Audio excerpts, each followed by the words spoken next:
예. 그러니까 그래. 자, 이건 차이가 뭐예요, 그러면? 차이나 좋고 볼 수 아니, 있겠습니까? 그러니까 탈북자 지금까지 얼마나 보내셨어? 지금 여기 신문에서 사진까지 찍어서 다 공개했어요. 자기네 위성으로 지금까지 목성 내려오는 거, 자기네 종이하고 서해로 사람들이 내려오는 거. 그래요. 그거 작년에는, 재작년에는 200여 척이고, 네. 작년에 158척인가 그렇고요. 자, 이것은 통일부 인도협력국장이었던 서정배의 목소리였습니다. 자, 성명서 동해 선박 이용 탈북민 강제 북송 진상 밝혀라. 2019년 서울 한복판에서 벌어진 탈북민 한성욱 모자 아사 사건과 탈북 청년 강제 북송으로 드러난 문재인 정부의 북한 인권 탄압과 잘못된 탈북민 정책, 또한 중국 내 20만 명에 달하는 탈북 여성 인권에 대해 북한 출신 이동현, 주일용, 김태희, 김충성과 남한 출신 성현모, 정창호, 이세롱, 전마리아 등이 릴레이 단식을 하며 정부 서울청사 앞 노상에서 100일 이상 계속된 정부의 불법 구속 등 탄압을 견디며 남북한 출신 대한민국 국민이 모여 탄생한 우리 남북함께 국민연합 창립 1주년이 되었다. 2020년 1월 17일 통일부 서정배 인도협력국장이 정부청사 앞에서 탈북 청년 강제 북송에 항의 시위 중이던 우리에게 편안하게 사는 탈북민들을 부추겨 정부를 반대하는 시위를 계속하게 하면 좋지 않을 것입니다.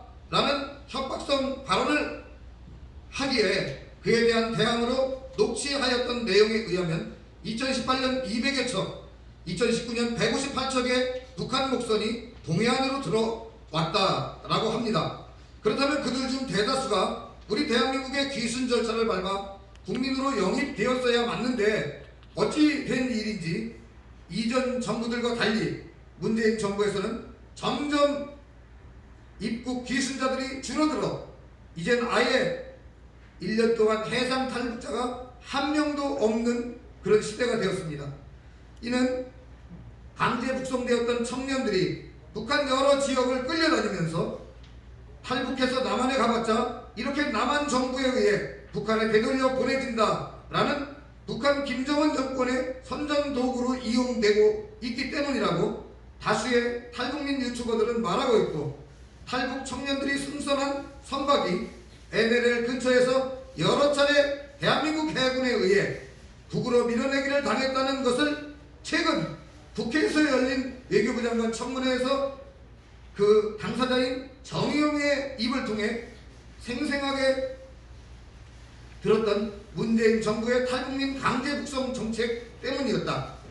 정의용의 국회 증언에 의하면 NLL에 도착한 그 탈북 청년들의 어선이 2일간이나 북으로 돌아가지도 못하고 남으로 넘어오지도 못하고 NLL 근처에서 떠돌며 목숨을 걸고 계속 NLL을 넘으려 시도하다가 결국 우리 대한민국 해군에 납포되어 북으로 넘겨졌던 일을 보면 김정은 정권은 대한민국 정부의 협조로 해상에서는 절대 탈북해서 대한민국으로 귀순할 수 없는 시스템을 완성해서 이제는 김정은 정권이 마음 놓고 폭정과 억압을 해도 어찌할 수 없는 북한 주민들은 이제 선택의 여지가 없어진 것을 알 수 있었다.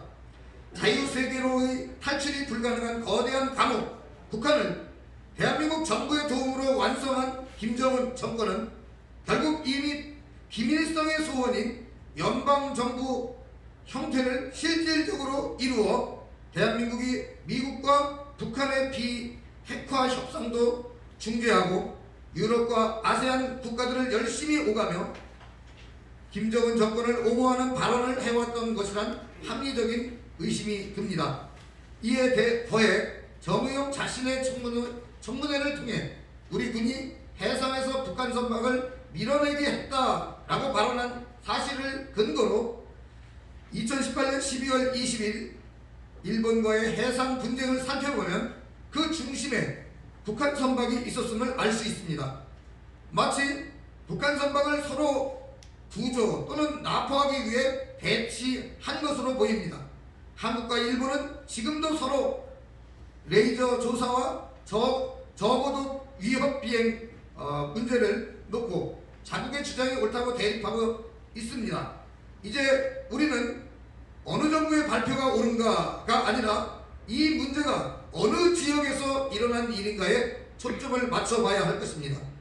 북한 노선이 어떻게 대한민국과 일본의 공동 어로 지역까지 내려와 표류할 수 있었을까? 이들은 혹시 탈북을 위해 믿을 수 없는 대한민국이 아닌 일본 쪽으로 전속력으로 도망치고 있지는 않았을까?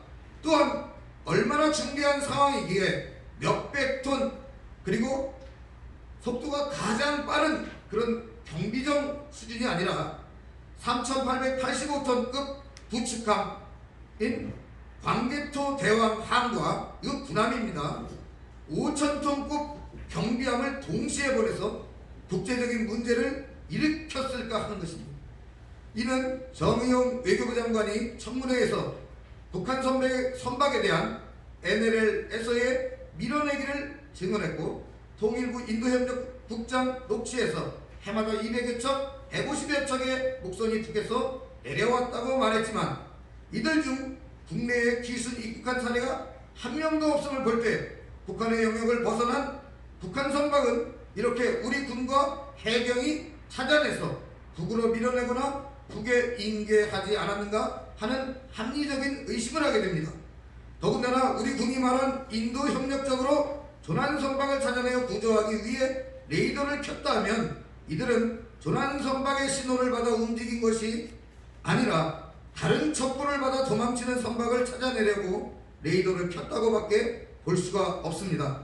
또한 일본 측의 주장 중에는 우리의 추론과 같은 주장이 실려 있음을 볼 때 이 일이 사실이라면 한국 정부와 군은 중대한 반역적 범죄 행위가 될 수 있습니다. 통일부 인도협력국이 북한 정권을 지켜주기 위한 협력을 하는 기관이 아닌지 또 살펴볼 사건이 있습니다. 지난해 12월 7일 탈북민 유튜버 강철한 TV에서는 동서해안 군부대 내에 통일부 예산 46억 원을 들여 인도 협력적 탈북민 송환 시설을 운영하고 있다고 보도했습니다. 이것이 사실이라면 코로나19로 인해 중국 내 탈북민 송환도 거부한 북한 정권의 태도로 볼 때 대한민국 해상을 통한 탈북민의 송환도 받지 않아 이들을 일시 수용하는 수용소일 것입니다. 이에 남북함께 국민연합은 뜻과 용기가 있는 국회의원과 함께 통일부와 국방부에 방문 조사를 요청하여 이 시설 내 실제 대한민국 귀순을 원하는 사람이 있는지 알아보고 귀순을 도와야 하며 국가기관이 정권적 또는 정치적 결정을 하는 것이 아니라 인도적, 인권적 차원의 일을 할 수 있도록 철저히 감시할 것이다. 2021년 2월 22일 남북함께 국민연합 사무총장 송영모